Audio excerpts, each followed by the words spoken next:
एक घने जंगल में राजा शेर सिंह अपने 4 सेवकों लोमड़ी, चीता, चील और भेड़िया के साथ रहते थे।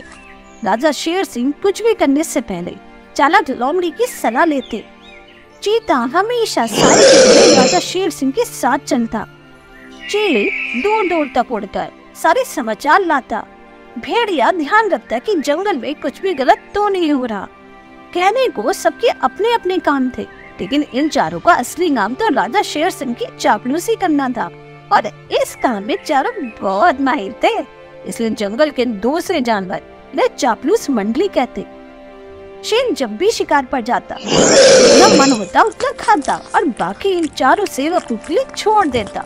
चारों चटकारे ले लेकर खाते। एक दिन जंगल में पता नहीं कहां से एक ऊंट आ गया। लगता था वो अपने काफिले से बिछड़ गया है।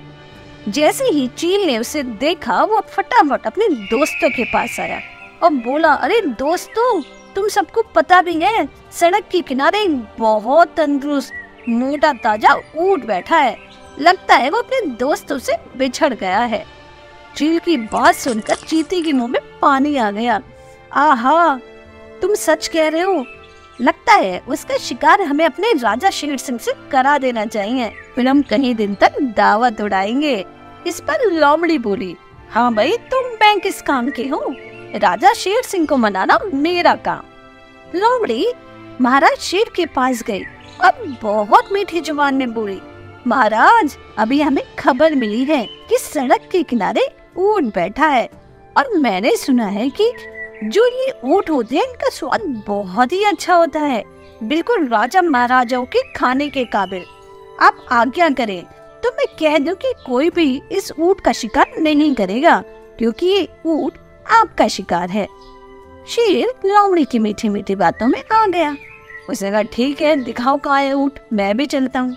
और अपनी सारी चापलूस मंडली को लेकर उस जगह पर पहुंचा जहाँ ऊंट बैठा था। ऊंट बहुत कमजोर था, उसकी आंखें पीली हो गई थी। लगता था कि वो कुछ दिनों से बीमार है। उसकी ऐसी हालत देखकर शेर ने पूछा, अरे ऊंट भाई, तुम्हारी ऐसी हालत कैसी हुई?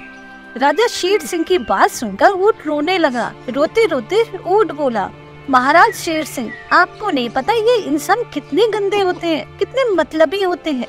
जब तक मैं उनका काम करता रहा, उन्होंने मुझे अपने साथ रखा। अब क्योंकि मैं बीमार हूँ, उनका काम नहीं कर पा रहा था, तो उन्होंने मुझे ऐसे ही जंगल के बाहर छोड़ दिया। ऐसा कहकर ऊंट रोने लगा। ऊंट की कहानी सुनकर राजा शेर सिंह को बहुत दुख हुआ। उसने कहा, अरे ऊंट, तुझे घबराने की कोई जरूरत नहीं है। इस जंगल का राजा मैं हूँ और मैं तुझे जीवन दान देता हूँ। अब तू जब तक चाहे इस जंगल में रह सकता है, तुझे कोई कुछ नहीं कहेगा। शेर की बात सुनकर चारों चापलूसों के चेहरे लटक गए। वो आपस में फुसफुसाने लगे, अरे इस समय तो हमें राजा शेर सिंह की बात माननी ही पड़ेगी। बाद में देखते हैं कि हम इसका शिकार कैसे करते हैं।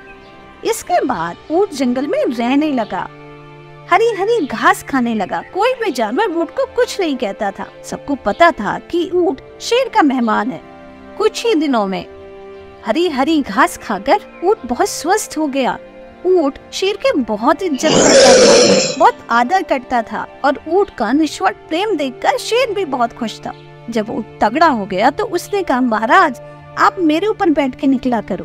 अब शेर की शाही सवारी ऊंट के ऊपर निकलने लगी। एक दिन चापलूस मंडली के कहने पर शेर ने हाथी का हमला कर दिया। हाथी पागल था। शेर को अपनी सूंड में उठाया और नीचे पटक दिया। किसी तरह शेर बचता बचाता अपनी गुफा तक पहुंचा। शेर को बहुत चोट लगी थी। अब जंगल में शिकार करने के लिए कौन जाता? कई दिन तक शेर ने कुछ नहीं खाया, इसलिए चापलूसों को भी कुछ दिन खाने के लिए कुछ नहीं मिला। एक दिन लोमड़ी बोली, अरे ये तो हद हो गई, हमारे पास इतना मोटा ताजा ऊंट है और हम सब भूखे मर रहे हैं। इस पर चीता भी बोला, अरे तो क्या करें, शेर महाराज उसका कितना ध्यान रखते हैं, उन्होंने कह रखा है कि ऊंट को कोई कुछ नहीं कहेगा। दोनों की बात सुनकर भेड़िए के मुंह में भी पानी आ गया। उसने कहा, अरे हम चारों को मिलकर कुछ सोचना ही पड़ेगा, किसी तरह इस ऊंट को महाराज शेर सिंह से ही मरवाते हैं। उनकी बात सुनकर लोमड़ी मुस्कुराई। उसने कहा, मैंने कुछ सोच रखा है, बट तुम सबको मेरा साथ देना पड़ेगा। लोमड़ी सबको अपनी तरकीब सुनाने लगी।